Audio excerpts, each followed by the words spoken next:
नमस्कार मित्रों। हम लोग जनसुलभ पुस्तकालय की ओर से लेखक, अनुवादक, नृतत्व शास्त्री प्रबोध कुमार जी पर एकाग्र का आयोजन कर रहे हैं। आज की यह कड़ी 10वीं कड़ी है और इसमें हमारे साथ संजय भारती जी जुड़े हुए हैं। वे प्रबोध कुमार जी के बेहद निकट रहे हैं और अब तक प्रकाशित उनकी 2 पुस्तकों के प्रकाशक भी हैं, एक कहानी संग्रह और एक उपन्यास। आगे बतौर प्रकाशक वे क्या कर रहे हैं, उनकी कुछ अन्य रचनाओं के लिए जो अभी पुस्तकाकार नहीं है, इस पर भी बातचीत होगी। मगर इन सबसे पूर्व वे किस तरह से प्रबोध कुमार जी के साथ मिलते हैं, कैसा एक बड़ा आत्मीय रिश्ता बनता है और क्रमशः वह सर्जनात्मक दुनिया की ओर बढ़ता चला जाता है, इन सब पर संजय भारती पहले अपनी बात रखेंगे। मैं सीधे उन्हें स्क्रीन पर आमंत्रित करता हूं। जी नमस्कार संजय जी, हार्दिक स्वागत। नमस्कार जी। नमस्कार। बहुत धन्यवाद आपको प्रबोध जी और पर कुछ बोलने का अवसर मुझे दिया आपने। तो सबसे पहले तो कई लोगों के प्रति बहुत कृतज्ञता का भाव आ रहा है, तो मैं उनके प्रति पहले कृतज्ञता तो जाहिर ही कर दूं।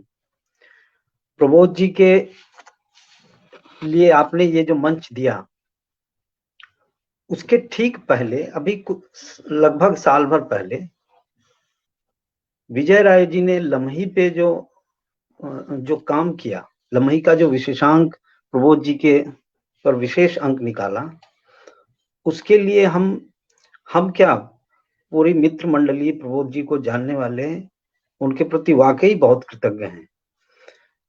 उसमें शर्मिला जालान, संजय गौतम का भी जो योगदान रहा, हम सब वाकई दिल से उन लोगों के प्रति आभार व्यक्त करते हैं। तो लेकिन अभी बहुत सारे काम हैं जो अधूरे हैं, हालांकि एक पूर्णता तो कभी हो नहीं पाती है कुछ भी। रही बात अब प्रबोध जी से अपने रिश्तों की बात, जरा मैं अब एक बात ये बता दूं कि जब भी मुझे ये कहा जाता है कि रोशनाई या थोड़ा सा कभी कभी रुक के कुछ कहने की इच्छा होती है, और आज वही बात कि रोशनाई, मैं कोई प्रकाशक नहीं था, मैं कोई प्रकाशक हूं भी नहीं। एक टोली हुआ करती थी, अशोक सक्सेरिया, प्रबोध कुमार, हमारे मित्र अभी रमेश गोस्वामी, ये सब लोग मिलके रोशनाई को ये कर रहे थे। वो प्रसंग हम उसके बारे में बात करेंगे कि किस तरह से रोशनाई एक वाकई हिंदी प्रकाशन जगत में एक ऐसा छोटा सा उद्यम है जो एक किसी इस रूप में एक अनुकरणीय भी हो सकता है, या ऐसे उद्यम बहुत सारे हों, इसकी कामना होनी चाहिए हिंदी जगत को। हम उसके बारे में बात करेंगे, लेकिन शुरू में ही जैसा अर्पण जी से बात हो चुकी थी, हमारे पास प्रबोध जी की हमसे जो प्रबोध जी का हमसे जो रिश्ता रहा, वो फोन के युग में हुआ, चिट्ठियों के युग में नहीं। चिट्ठियों का युग जब समाप्त हो रहा था, लगभग समाप्ति की तरफ, तब प्रबोध जी से हमारी निकटता और काफी, तो हमारी बातचीत फोन पे होती थी। मिलना थोड़ा सा कम हुआ, पर फिर भी हुआ काफी, वो भी बताएंगे। तो फोन पे कभी कभी ऐसा लगता था बातचीत में कि अरे ये बात तो बड़े काम की है, या कभी बाद में हम, वो प्रेम में भी आदमी होता है ना कि बाद में फिर जैसे हर गीत को बार बार सुनने की इच्छा होती है, किसी प्यारे गीत को, उसी तरह से प्रबोध जी से बात करते समय, अशोक जी से बात करते समय, अशोक जी यानी अशोक सक्सेरिया, हमारे मित्रवत गुरुजन, तो ये लगता था कि अरे ये तो फिर कभी सुने या इतनी महत्व की बात कर रहे हैं, तो मैं उसी वक्त फोन रिकॉर्ड कर लिया करता था। तो लगभग 10-12 15-20 घंटे की बातचीत प्रबोध जी की, और लगभग 150-200 घंटे की बातचीत अशोक जी की हमारे पास रिकॉर्ड है। और वो वाकई काम की है। अगर उससे गुजरा जाए तो बहुत उसमें सिर्फ कोई व्यक्तिगत बात नहीं है, बहुत सारी बातें हैं। तो सबसे पहले तो प्रबोध जी की आवाज भी आज हम सुने, जो अर्पण जी को हमने ये किया था। उसका संदर्भ ये है कि आखिरी ठीक जब वो बीमार हो गए, जब उन्हें अल्जाइमर के वो शिकार हो गए, ठीक उसके पहले पहले अभी उन्होंने एक बारे में बात होती थी उनसे अक्सर कि वो इस तरह से कहानियों को रीराइट भी नहीं कहेंगे, उनका ये कहना था कि बचपन में माँ से जो हम लोगों ने कहानियां सुनी थी या कहानियां जो सुना करते थे, माँ हमें जो कहानियां सुनाया करती थी, उनकी माँ यानी प्रेमचंद की बेटी कमला देवी, तो उन कहानियों को आज वो फिर से याद करते हैं इस बुढ़ापे में, और उनको लिख के बच्चों को सुनाने की इच्छा होती है। तो उनको दोबारा उन्होंने लिखा, जो कहानियां उन्होंने अपनी माँ से बचपन में सुनी थी, उन कहानियों को लिखा और उसका एक संकलन करने की बात हो रही थी। और वो 27 कहानियां उन्होंने हमें भेज दी थी। और भेजने के बाद की जो हमारी बातचीत थी, जिसमें वो ये बता रहे हैं कि वो माँ से जब कहानियां सुना करते थे तो वो कैसा माहौल हुआ करता था, या बचपन में उनका बचपन कैसा बीता, इसी संदर्भ में वो बातचीत है। आप लोग 13-14 मिनट की बातचीत है। तो बातचीत भी इससे कई ये है कि हम तो प्रबोध जी की आवाज भी सुन पाएंगे अभी, और उन्हीं की जुबानी उनके बचपन का एक बचपन की एक या उनके बड़े होने की एक आँच जो है, कैसे उनका बचपन बीता, उसकी आँच उस विवरण में पाएंगे, जो खुद प्रबोध जी ही सुना रहे हैं। अर्पण जी, आप वो अगर सुना दें अभी। जी जी जी। कोई वो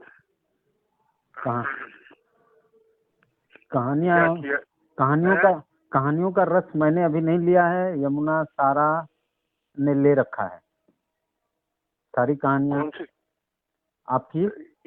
अच्छा, हमारी अम्मा वाली। हाँ हाँ है? हाँ हाँ। वो अम्मा वाली कहानियां वो आपके पास पहुंच गई क्या? मैंने पिछले दिन ही बताया आपको। बताया था? हाँ हाँ। वो हमें क्या नहीं यार। चलो तो वो ये सारा पढ़ रही है। सारी कहानियां पढ़ ली। हाँ क्या? सभी कहानियां पढ़ ली। अच्छा, पढ़ भी ली। हाँ, और वो लोग आपस में ये चर्चा कर रहे थे कि कौन सी कहानी किन किन कहानियों के मने का इन लोगों ने जो कहानियां सुन रखी हैं, हाँ, उससे किससे उसका थोड़ा मेल है। अच्छा, उससे इसमें थोड़ा सा ये दूसरी तरह से है, इस तरह से वो लोग अभी। अच्छा। हाँ, नहीं मतलब कहानियों में उनको कुछ स्वाद मिला कि नहीं मिला कि हमारा अनुमान ये है कि वो जो कहानियां है ना, हाँ। वो बच्चे जो हैं वो ऐसा नहीं होना चाहिए कि वो निराश हो जाएं कि बेकारी क्या ले आए संजय वो घर में। मगर उनको थोड़ा वो जैसे इस उम्र में भी हमको कुछ स्वाद मिल जाता है, हाँ। पर तो उससे का वो बच्चों में तो निश्चित रूप से मजा तो आना चाहिए उनको। और मजा अगर मिलता है तो उसका मतलब कि वो प्रयास जो है वो सार्थक है। ये हमारा नहीं, मैंने कहा ना कि अब सवाल के रूप में तो मैंने नहीं पूछा, क्योंकि उनकी जो बातचीत हो रही है जो उसको लेके, उसी से मुझे समझ में आ रहा है कि इन लोगों को, ये लोग काफी हाँ। उसमें डूबे हुए हैं। तो मुझे अब ये सवाल करना बड़ा बेतुका लगा कि कैसी लगी कहानियाँ। नहीं ऐसा नहीं, ये तो इस तरह से तो पूछना भी नहीं चाहिए बच्चों से। ठीक है, पढ़ ली उन्होंने, मतलब एक खुद एक ये मालूम पड़ जाता है वो कि हाँ मन लग रहा है या हाँ। नहीं लग रहा है, कि तो वो बस उतना पर्याप्त है। अगर बच्चों का मन पढ़ लेते हैं अगर वो अच्छे तरह से, तो इसका मतलब कि ठीक ठीक होगी। तो अप्पू और सारा को मैंने, सारा और अप्पू को हमने कहा है, हाँ। अप्पू की कल अंतिम परीक्षा है, तो अच्छा। उसके बाद वो पढ़ के, मैंने दोनों जन को कहा है कि तुम लोग कुछ कहानियां पढ़ते हुए जो दिमाग में आता है कुछ एक एक कहानियों पर कई कई सारे चित्र बनाओ। हाँ, वो उस तरह का काम अगर उसमें मन करता है बच्चों का, तो वो एक जो हम लोगों ने मतलब नहीं किया कभी, दिमाग ही में नहीं बात आई कि इसका कोई इस तरह से भी वो चित्र बनाने का भी कुछ सोचा जा सकता है, वो था ही नहीं। वो हम लोग के तो रुचियां ही दूसरे तरह की वो हुआ करती थी, तो वो ये सब उसका अंग नहीं थे। हमें तो अभी शायद बहुत संभव है कि हम कुछ पंक्तियां जो लिखेंगे इस किताब के बारे में, अमर जी के, वो उसकी आप प्रतीक्षा करिएगा कुछ दिन। मतलब वो थोड़ा सा हम लिखना चाहते हैं। नहीं, बल्कि मैं तो ये कहूंगा भी कि आपने जो वो डिस्क्रिप्शन, जो वो विवरण बताया था कहानियां सुनने वाला, वो जो माहौल का जो विवरण आपने उस दिन बताया, वो बात वो तो जरूर बताने की है, और बड़ा बहुत वो भी रोचक है। हाँ, मतलब उसी तरह का कुछ सोचते हैं कि वो लिखना चाहिए कि वो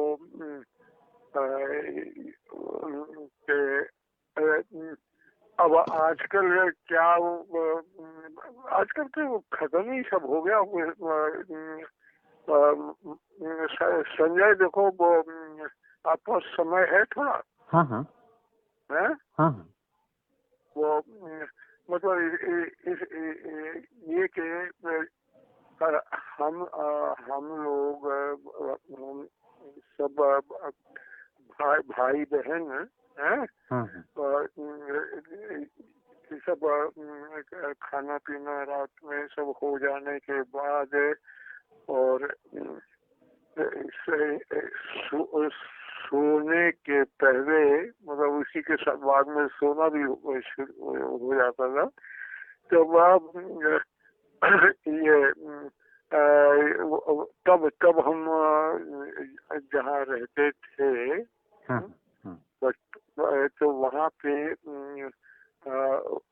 पक्का जैसा फर्श होता है वो नहीं था घर में। ये जो गोबर से पुता हुआ, गोबर से लिपा हुआ कह लो, वो होता था, और उसमें से गोबर की गंध भी आती रहती थी, है। और उसी पे ज्यादातर ये सब जो वो होता था, ये जालों का वो है कहानी है ना, तो वो उस पे गोबर पोते जगह में वो ये होता था। हम लोग का क्या गद्दा गद्दा या पुआल बिछा होता था। हाँ, मतलब ये वो लिपा पुता जो है वो उसी पे कहानियां नहीं जो होती थी ना, उसी वो पुती हुई जगह में बैठ के तो हमारी अम्मा जो वो थी ना, तो वो लेट जाती थी और हम सब बच्चे जो है उनके आसपास। हाँ। और वो ये जाड़े के दिन रहते थे तो वो ठंड से बचने के लिए पर्याप्त वो रजाई जो होती थी, वो बड़ी मोटी ऐसी रजाई ऐसी होती थी कि कई बच्चे उसमें एक साथ सो सके। सबके लिए अलग अलग नहीं वो तो वो अच्छा रजाई में घुस गए। तो संजय उसी में तब काफी कम वयस रही होगी, तो वो उसी में हम लोगों के वो छिपा छिपौल भी शुरू हो जाता था। एक दूसरे वो उसी में ढूंढना भी वो भी चलता रहता था, कहानी भी सुनी जाती थी। और वो उसके बाद में क्या है कि जब हमारी अम्मा को भी नींद लगने लगती थी ना, तो उसके बाद वो उसी में ये फूहा करना शुरू कर देती थी है ना, ये हाँ फिर क्या हुआ, हम लोग पूछते रहे कि फिर क्या हुआ फिर क्या हुआ, और फिर देखते देखते कि वो अम्मा जो कोई बोल ही नहीं रही है, तो उनको वो ऊँघने लगती थी। कुछ बोल दिया उन्होंने। तो ये अब ये सब चीजें जो है वो दुर्भाग्य से अब नहीं होती हैं। वो हमको इसका बहुत खेद है कि बच्चे जो है ना, तो ये चीजें वो शायद ही कोई बच्चा जो है वो इस तरह का वो उसने बचपन व्यतीत किया हो। बाकी तो वही यही चीज है जो हम रोना रोते हैं वो इन सब चीजों का ना, वो ये आजकल के जो यंत्र जो है चल पड़े हैं, और सारा सुख जो है वो जाता रहा उनके का कंप्यूटर है, ये है वो है, उसे सोच सोच के तब खराब लगता है कि वो क्या क्या मिस कर रहे हैं ऐसे बच्चे। ये हम लोग तो बहुत ज्यादा मतलब सचमुच में संजय इतना सुख हुआ है बचपन में है, इसी की वजह से। ये जो किस्सा कहानी जो हम लोग में वो अब नहीं, वो अभी पता नहीं क्या कितनी क्या क्या चीजें ये खेलने का हमको तो बहुत शौक था है, बहुत ज्यादा। तो वो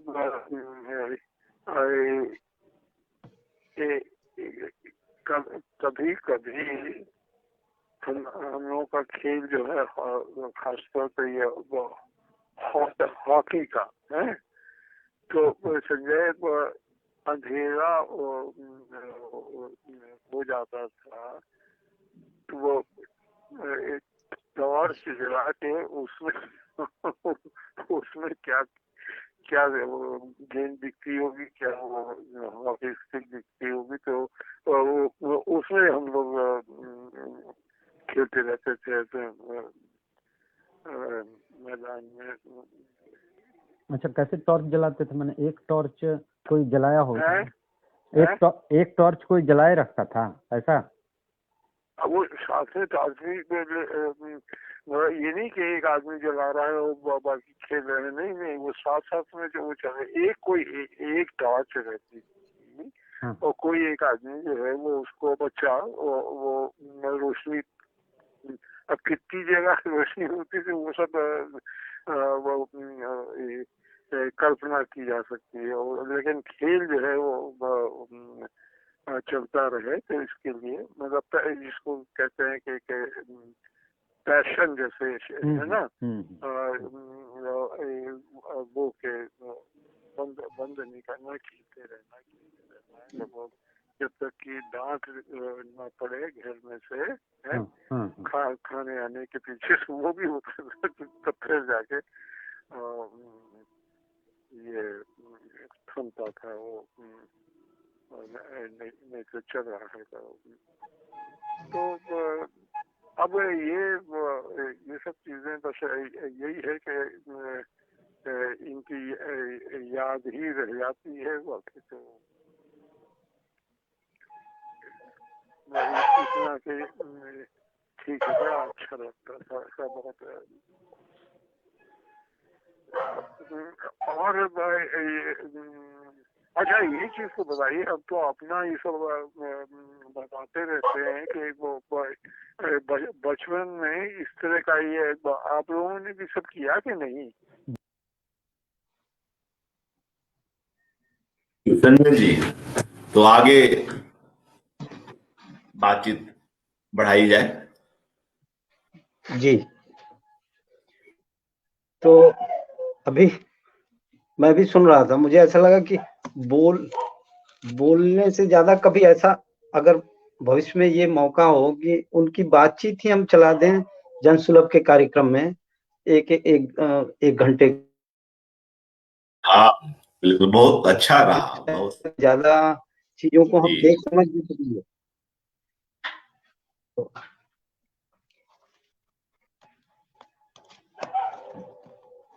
मैं अपनी बात अभी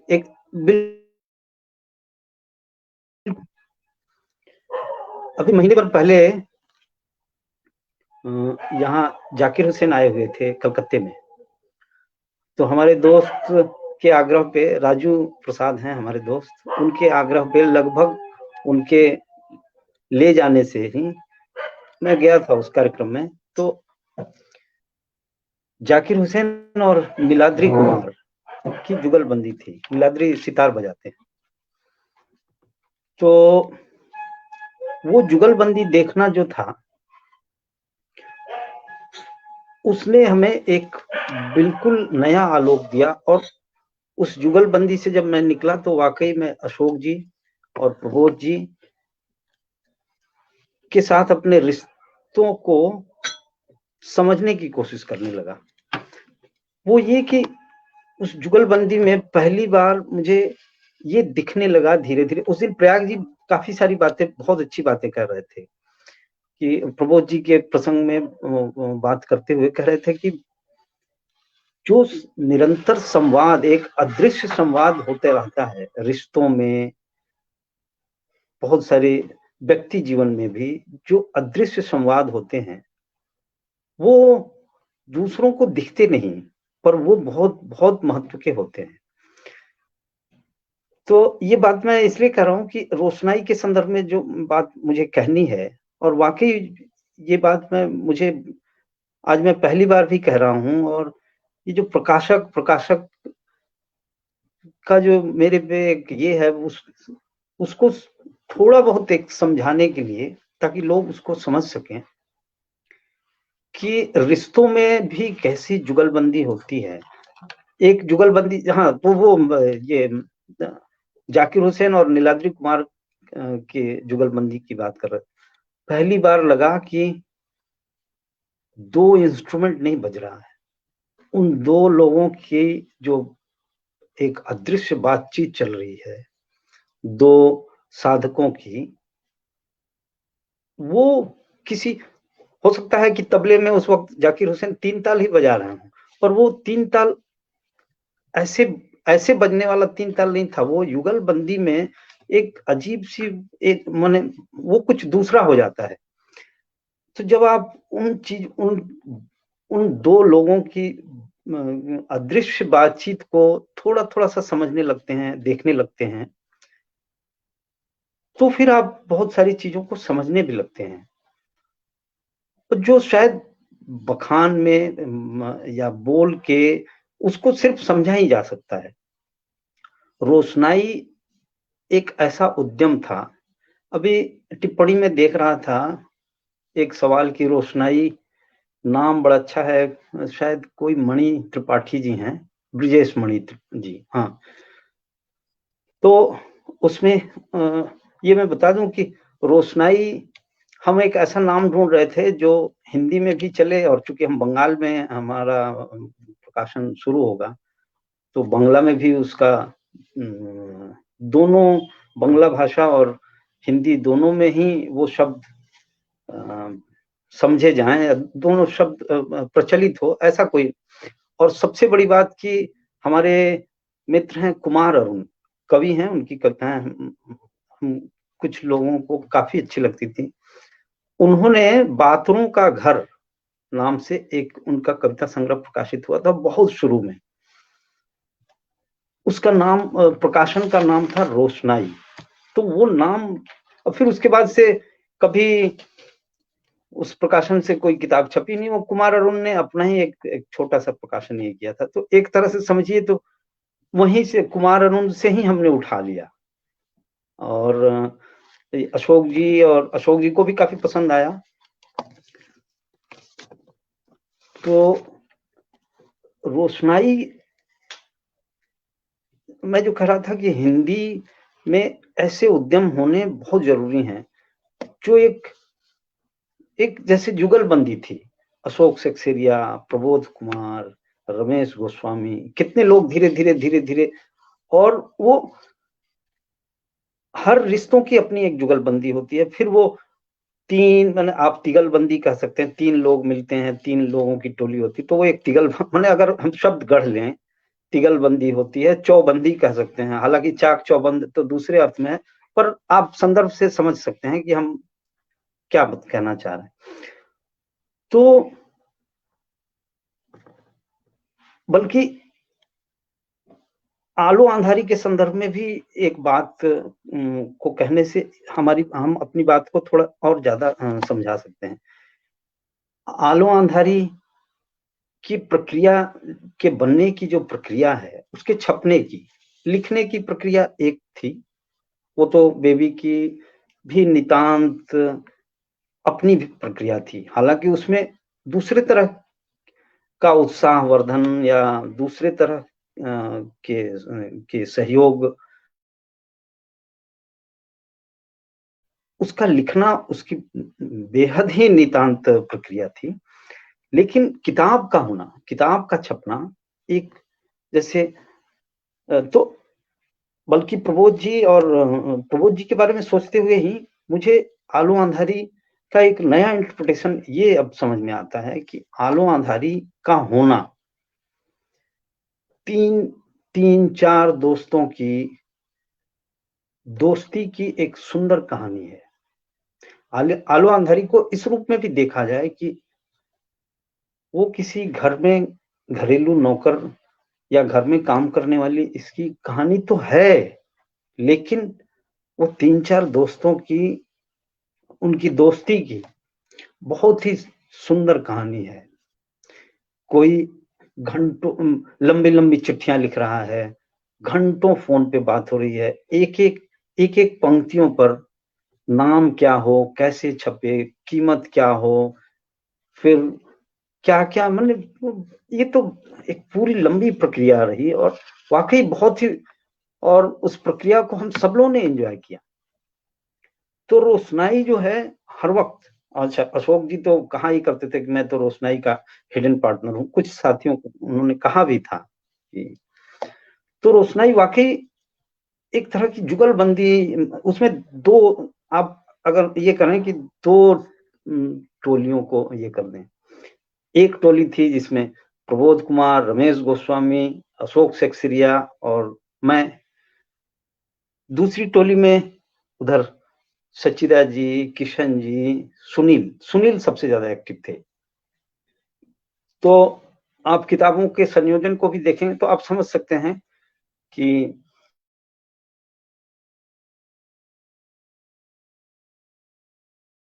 इतने प्रबोध जी से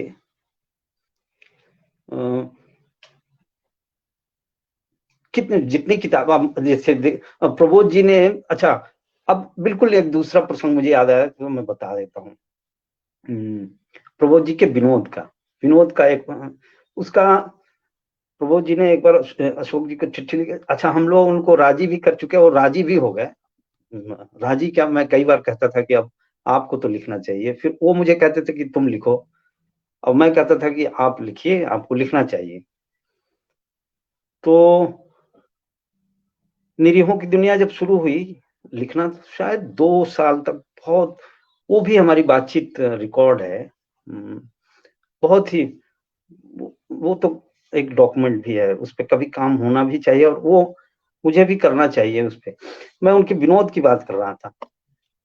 तो रोशनाई से को ऐसा सब लोगों ने अपना माना, इसलिए वो मेरा उद्यम या मैं प्रकाशक, सब लोग छाप रहे थे चीजें, सब लेखक खुद अपनी चीजें प्रकाशित कर रहा था। ऐसा अगर सोचिए,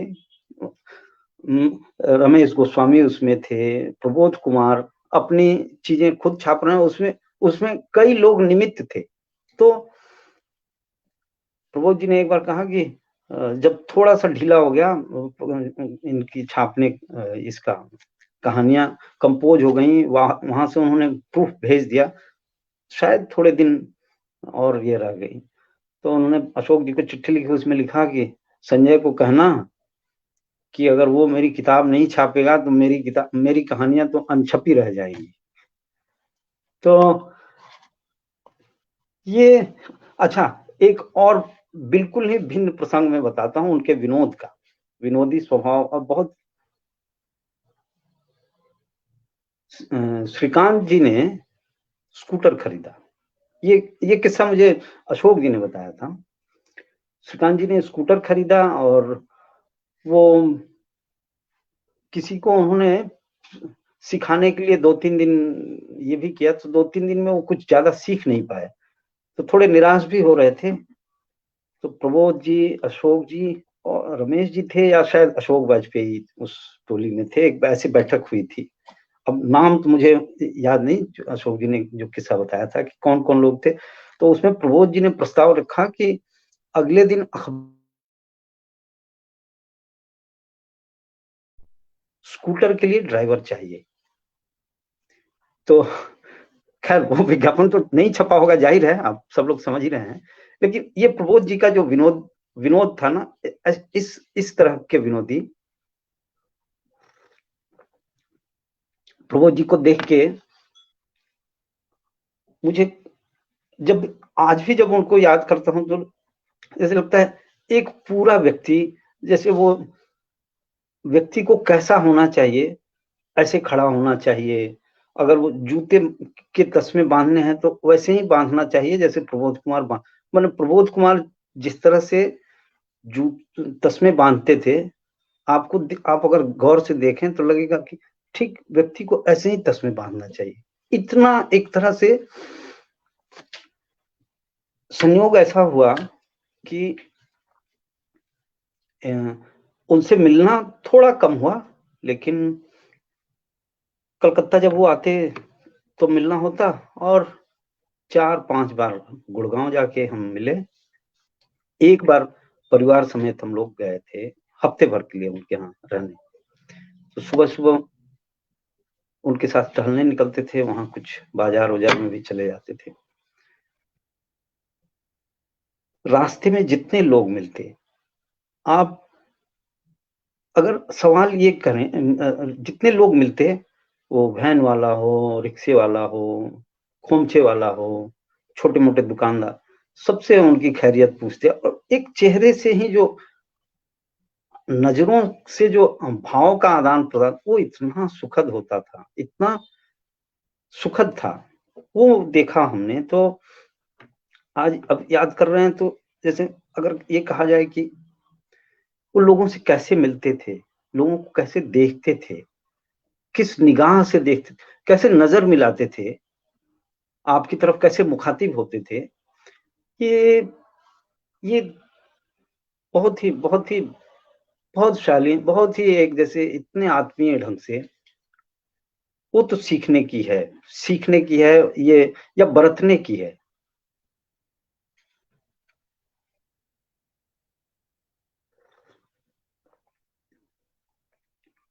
धीरे धीरे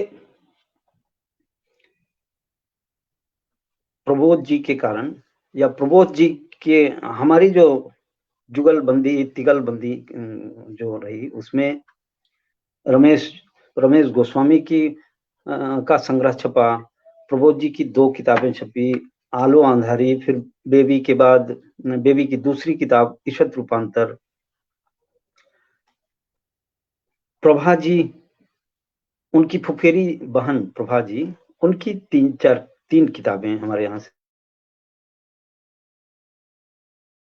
बहुत अलग प्रसंग है वो, कभी फिर किसी मौके पे वो बिल्कुल बताने के लिए। तेलुगु की एक लेखिका थी शांता सुंदरी, उनको जोड़ा। जो भी प्रबोध जी कहिए, अशोक जी कहिए, एक जोड़ने की बहुत गजब की आदत थी। सब एक दूसरे को, जो भी जिसमें भी थोड़ा सा कुछ ऐसा लगता था कि ये इनसे जुड़ना है, एक दूसरे को जोड़ने की बड़ी आदत थी उन लोगों की। और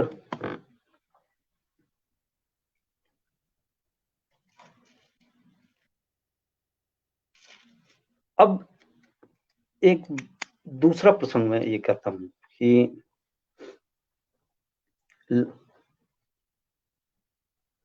लगभग 40-45 कहानियां उन्होंने लिखी, प्रबोध कुमार ने,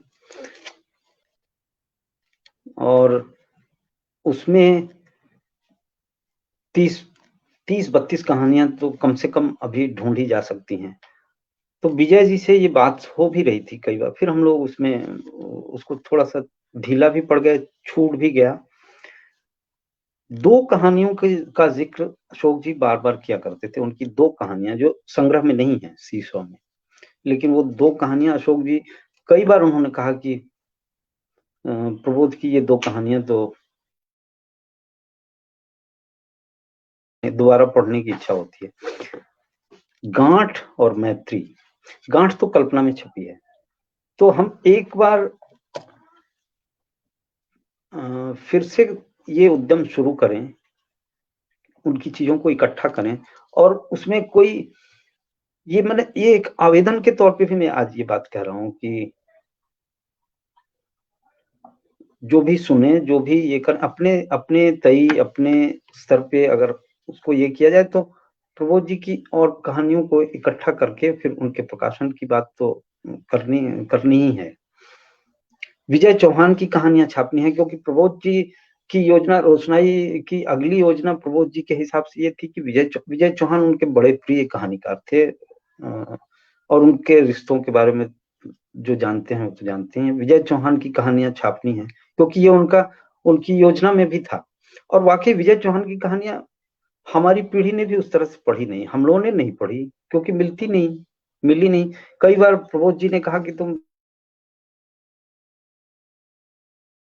तो मिली नहीं।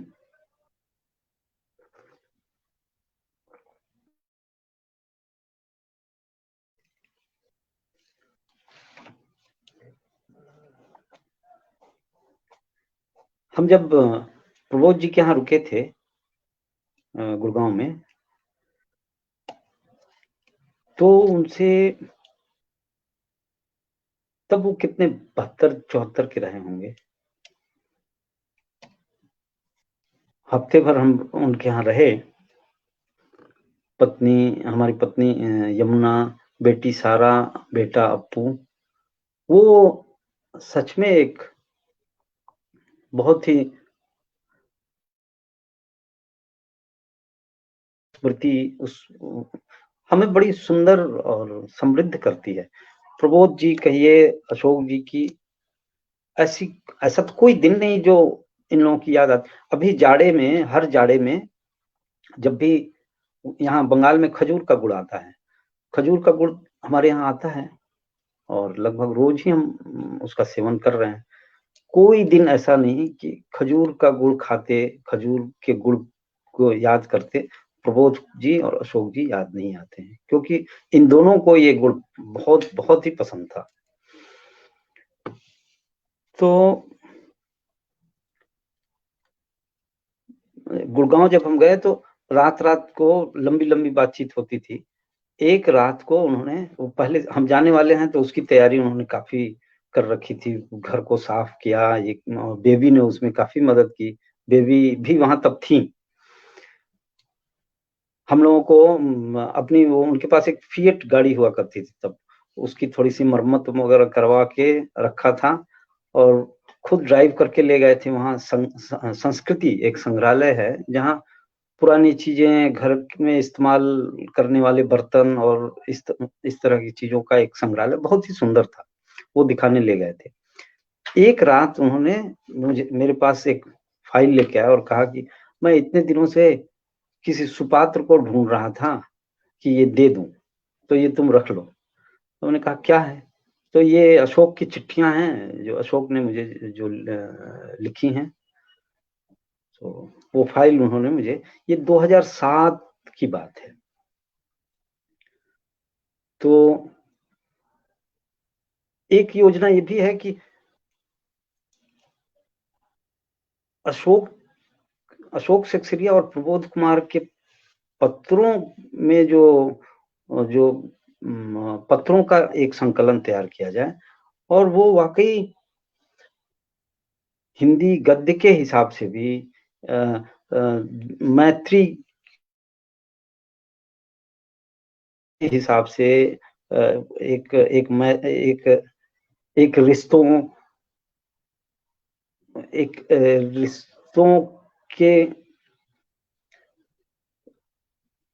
एक उस रिश्ते को समझने के लिए भी वो बहुत बहुत ही हिंदी गद्य के हिसाब से, माने गद्य के हिसाब से वो तो एक चरम ये हो सकती है।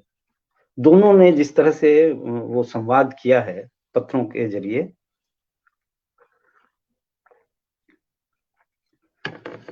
कभी कभी एक और अलग प्रसंग में मुझे प्रबोध जी याद आते हैं। अभी इन दिनों हुआ ये कि रविन्द्रनाथ से एक तरह की हमारी अंतरंगता इन दिनों हो रही है। देखिए, बंगाल में जन्म लेने के कारण आप रविन्द्रनाथ को तो जानते तो शायद पहले दिन से ही है, क्योंकि आप जाने न जाने आपके कानों में कोई गीत बजता सुनाई पड़ेगा जब जो रविन्द्र संगीत होता है। तो इसलिए रविन्द्रनाथ से परिचय तो कब हुआ होगा मुझे भी, मैं ठीक ठीक बता नहीं सकता, लेकिन इन दिनों उनके गीत सुनते, कुछ उनकी चीजें पढ़ते हुए वाकई एक तरह की अंतरंगता महसूस करने लगा हूं। उस आलोक में प्रबोध जी को कभी कभी देख रहा था। जब प्रबोध जी पे मुझे बोलने की बात आई तो ये मैं सोचने लगा कि रविन्द्रनाथ के व्यक्तिगत जीवन में क्या ट्रेजेडी रही, कितने दुख थे, पर कभी आप कहीं वो विलाप नहीं सुनेंगे। वो सारा उनकी रचनाओं में ही आया है, किसी न किसी रूप में, उनके गीतों में, उनके अलग अलग तरह से वो रचनाओं में ही ये बात आई। जो व्यक्तिगत प्रबोध कुमार के जीवन की भी कुछ असहज बातें भी मुझे कहने की आज जरूरत है, जो हम दोस्तों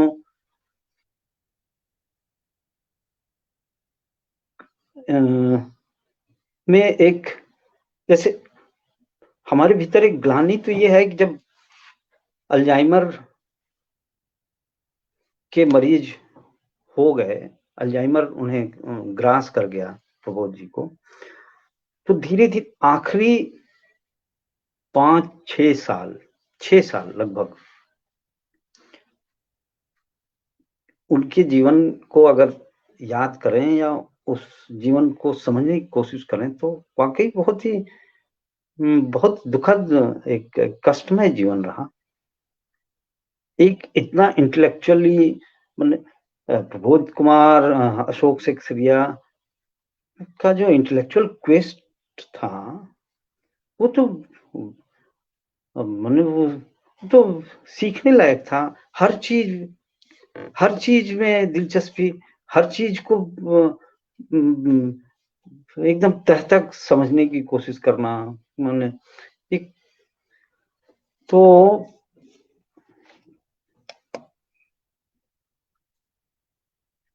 उस जब एक तरह से सिर्फ अकेलेपन की बात नहीं है, एक अकेले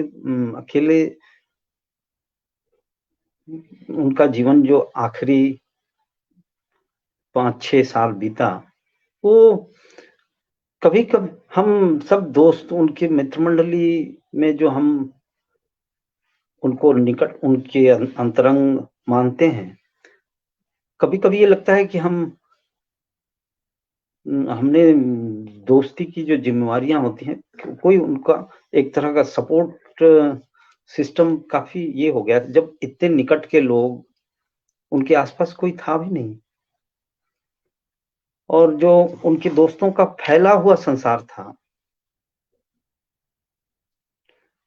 उनको भी कोई कनेक्ट करने की का कोई इनिशिएटिव नहीं हो पाया। इसलिए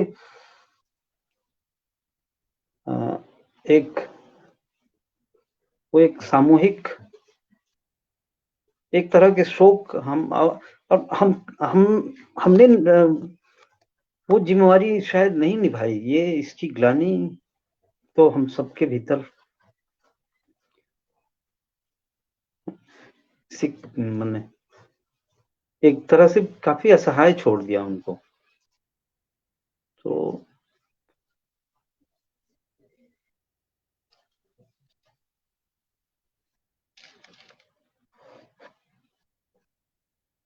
अर्पण जी, बना अर्पण हुआ जी, हूँ अगर जी। आप, मुझे अब कुछ सूझता नहीं क्या आप बोल।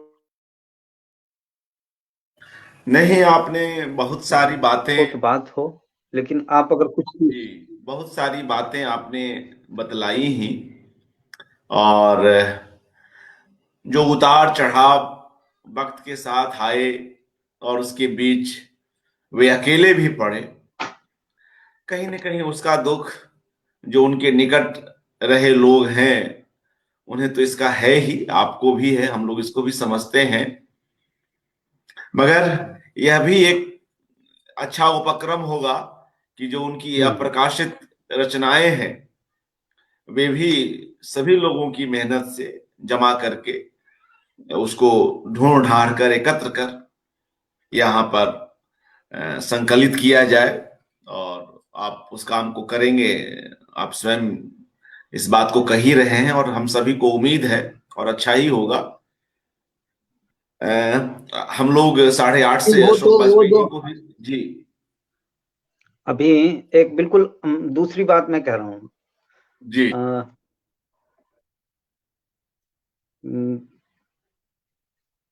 वो तो धुन बजने पे ही, जिस जुगलबंदी की बात अभी हम कर रहे थे ना, उसमें जो धुन बिल्कुल। बजेगी तो उनकी किताबें छपेंगी, चीजें प्रकाशित होंगी, तो वो धुन जो ताल छंद को समझना है, वो जी हाँ, केवल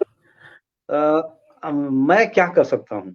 कोई धुन बजेगी ना जिसमें सब लोग होंगे, आप हैं, प्रयाग जी होंगे, रमेश गोस्वामी होंगे, शर्मिला होंगी, अलका जी होंगे, सारे लोग कुछ ना कुछ धुन बजाएंगे, तो वो कुछ ना कुछ होगा।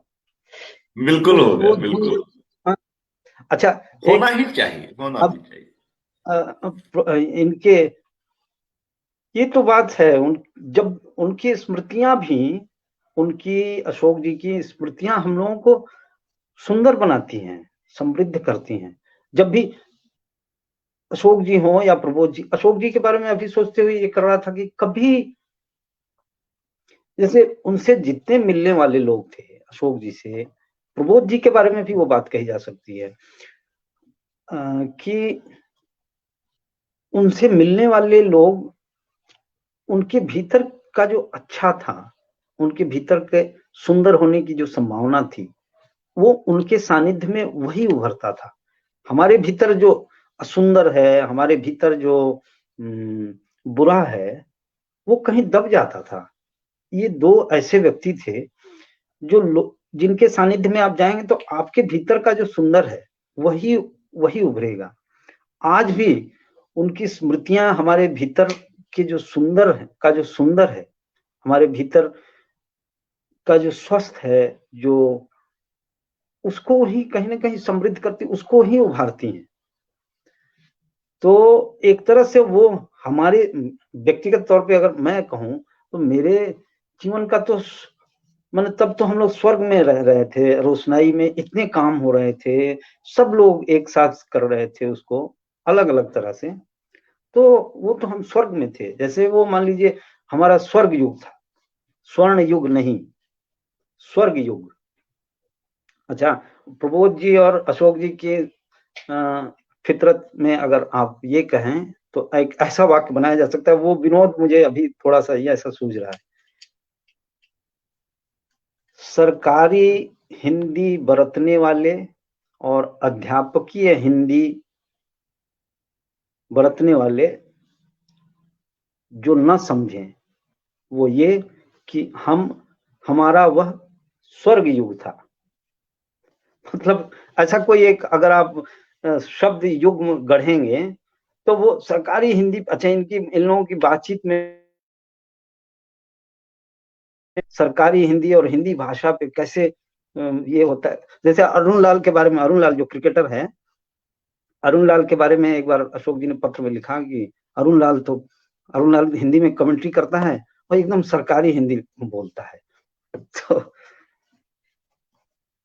तो ठीक है अर्पण जी, आज इतना। और देखिए बात वाकई ये बात कहने की नहीं है, बाकी बहुत सारी बातें हैं, कभी कभी टुकड़ों टुकड़ों में हम कुछ बातें करते रहेंगे। हाँ, मैं समझ रहा हूँ, क्योंकि आपके भीतर इतने तरह के विचार अभी आ रहे हैं कि किसको कहूं किसको छोड़ूं, इस दुविधा में भी आप पड़ जाते हैं। मगर फिर भी कई बातें आई और आज आपके सौजन्य से अच्छा, हमने उनकी आवाज एक जी एक बहुत ही एक दैवीय प्रसंग में आप बता के, आपको दैवीय प्रसंग में इसलिए कह रहा हूं, जी आप समझ सकते हैं, वहीं से हम इसका समापन करेंगे, जो अभी मुझे जी याद आ गई। प्रबोध जी ने ये तय किया, ये 2012-13 की बात है, किन्हीं कारणों से वो हमारे यहाँ आके रहेंगे, हमारे यहाँ वो एक स्थायी तौर पे रहेंगे। उसमें इसको लेके करीब 6 महीने तक लंबी लंबी बात होती रही हमसे, अशोक जी से, प्रबोध जी की। पहले ये तय हुआ कि बेबी हालदार का भी मकान यहाँ हाली शहर जो काचरापाड़ा के नजदीक है, 2 किलोमीटर, बेबी के की छत पे एक कमरा बना दिया जाएगा जहां प्रबोध जी रहेंगे। फिर उन्होंने कहा नहीं, वो एक अपना खुद का ही बनाना चाहते हैं, तो मुझे उन्होंने जिम्मा दिया कि तुम एक जगह देख लो। और फिर इतनी डिटेल में हमारी बातचीत होती थी, कमरा कैसा होगा, वो किस चीज से बनेगा, उसकी खिड़कियां कितनी बड़ी होंगी, वो तो इसलिए तो वो हम कह रहे हैं ना, हम स्वर्ग युग तो छोड़ आए हैं। तो इत्तेफाक से ऐसा हुआ कि एक जमीन हमने उनके लिए देखी थी कि यहाँ प्रबोध जी रहेंगे, और उसका वर्णन भी हम उनको भेजते थे कि ऐसी जमीन है, ये है, वो है। पर वो फिर ये बात आगे नहीं बढ़ पाई और उनका यहाँ आना तो नहीं हुआ। इत्तेफाक से अशोक जी के गुजरने के बाद उनकी स्मृति में हमने एक मकान बनाया जिसमें हम रहते भी हैं, उसका नाम अशोकायतन रखा गया है। ये वही जमीन है जो हमने एक वक्त प्रबोध जी के रहने के लिए सोच रखी थी। सोचा था कि ये खरीदी जाएगी और वो यहाँ प्रबोध जी रहेंगे, पर वो तब बात नहीं बनी। इत्तेफाक से 3-4 वर्षों के बाद वही जमीन हमें मिल गई और हमने वहाँ अशोकायतन नाम से अशोक सेक्सेरिया की स्मृति में एक ठौर, एक ठिकाने का ठिकाना बनाया है, जहाँ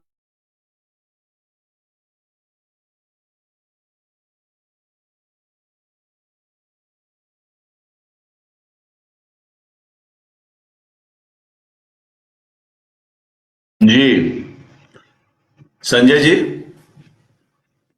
यहाँ विराज रहे हैं। अर्पण जी, शायद लिंक ये हो गया। हाँ, बीच बीच में आपकी आवाज कुछ टूट जाती है, कनेक्शन की समस्या रही होगी। जी हाँ, आप कंटिन्यू करें प्लीज। नहीं तो मैंने तो बोल दिया, वो ये बता दिया ना कि कैसे अशोकायतन का जो ये था वो उसका हाँ संयोग।